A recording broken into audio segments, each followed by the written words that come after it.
ताज्या बातम्यांसाठी राष्ट्रगीत न्यूजला सबस्क्राइब करा आणि बेल आयकॉन प्रेस करा। इचलकरंजीत कर्नाटकी बेंदूर उत्साहात संपन्न।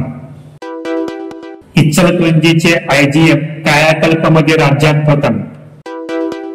इचलकरंजीत 125 वर्षापूर्वीची परंपरा लाभलेला कर्नाटकी बेंदूर आज मोठ्या उत्साहात पार पडला। सकाळपासूनच बैलाला सजवून बैल मालक वाजत गाजत बैलाची मिरवणूक काढत होते, तर काही महिलांनी या बैलांचे औक्षण करून त्यांची यथोचित पूजा केली।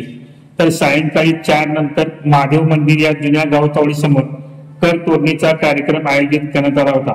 दुपारपासूनच डॉल्बीच्या आवाजात अनेक बैल मालकांनी या बैलांच्या मिरवणुका काढल्या, तर लाकूडवरणी शर्यतीत नंबर मारलेल्या बैलांनी डॉल्बी लावून त्यांची भव्य मिरवणूक काढली। रात्री 10 नंतर कर तोडणीचा कार्यक्रम झाला। यामध्ये धाकट्या पाटलांच्या बैलाने कर तोडणीचा मान मिळवला। हे पाहण्यासाठी असंख्य नागरिक उपस्थित होते। यावेळी आमदार राहुल आवाळे, माजी मंत्री प्रकाश आवाळे, माजी खासदार कल्लापण्णा आवाळे, स्वप्नील आवाळे व आदी मान्यवरांच्या उपस्थितीत बैल मालकांना बक्षीस वितरण करण्यात आले। महाराष्ट्र राज्याच्या सार्वजनिक आरोग्य विभागांतर्गत कायाकल्प पथकाकडून इचलकरंजीतील इंदिरा गांधी सामान्य रुग्णालयाची 28 एप्रिल रोजी तपासणी करण्यात आली होती।